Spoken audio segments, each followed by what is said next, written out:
Thank you. Thank you. On July 5th, I flew to El Paso, Texas to meet my best friend and carry out a final wish for her mother who died in October of last year.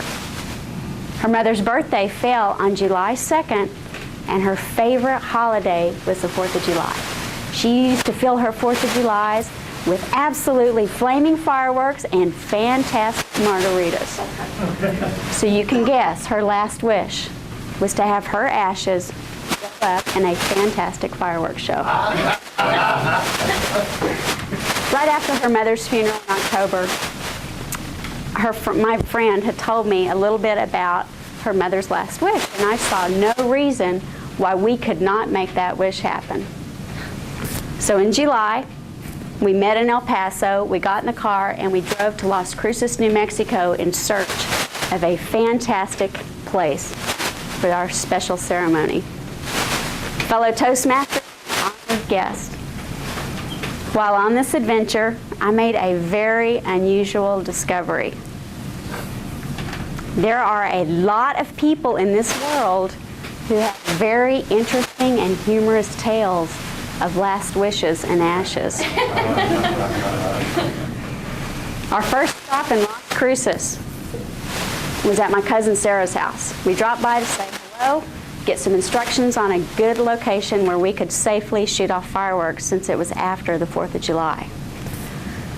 Well, my cousin Sarah is quite the character. She's a retired attorney, and she's a little bit of a cross between Molly Ivins and like Eddie Murphy. She's a great storyteller. So she was very intrigued by our mission to Las Cruces, New Mexico. She came in and said, "What's your mission?" We told her about it, and she had a story to tell herself. She had a story to tell about taking my Uncle Sykes' ashes into Colorado and to his favorite fishing hole deep in the wilderness of Colorado. Her story began 3 years after my Uncle Sykes had passed away, and my Aunt Dink was finally ready to make the trek to Colorado, deposit the ashes in his favorite fishing hole. To summarize this very lengthy story from my cousin, this saga losing and frantically finding the ashes, going after, stabbing the hermetically sealed box of ashes, trying to get it open, spilling the ashes on the floor, sweeping up the ashes, and putting them in a very decorative ceramic vegetable steamer for the ceremony. Then driving 5.5 hours into the wilderness in Colorado on a washboard old just to participate in the ceremony and wading out into a freezing cold stream and having prepared readings for my Uncle Sykes. Well, the reverent release of the ashes didn't quite go as planned. The vegetable steamer was supposed to sink when she put it into the fishing hole, but it quickly shot off down the river. So my cousin Sarah had to chase it down, get the vegetable steamer, bring it back, and sink it into the fishing hole. The story ended with my very weary cousin Sarah driving back 5.5 hours with my great Aunt Dee, the fishing from my uncle and his wife in the back seat, and my great aunt telling her what she wanted her done with her ashes when she passed away. She wants to have her ashes put in a vegetable steamer and marched right back 5.5 hours to the wilderness spot, the same spot where we buried my Uncle Sykes. So cousin Sarah had a really good, interesting story to tell, but she had no instructions on where we needed to go for our ceremony. So she took us over to her friend David's house, and David is not his real name since we're on recording.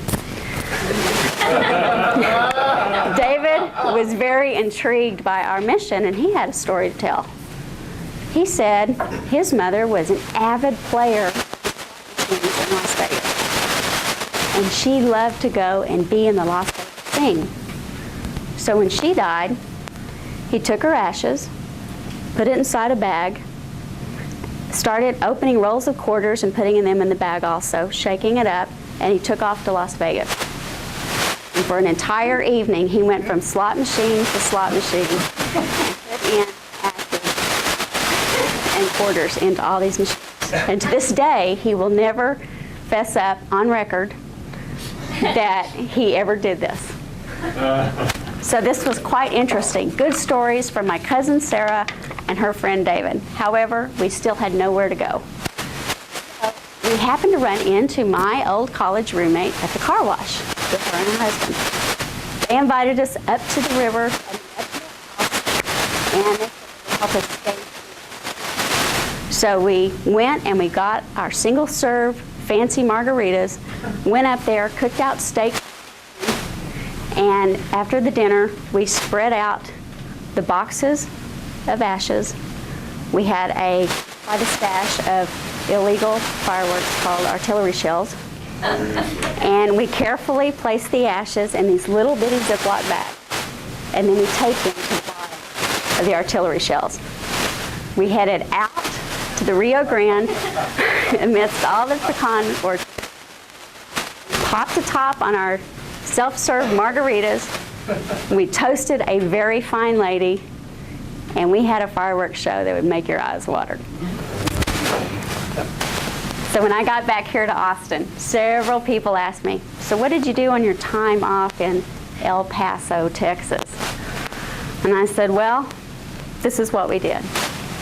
And all of a sudden the stories started coming from all of my friends about last wishes and ashes.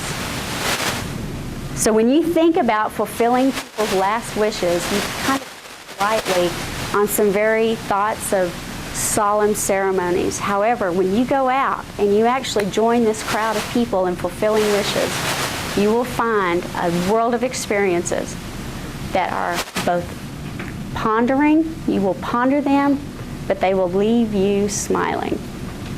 Mr. Toastmaster.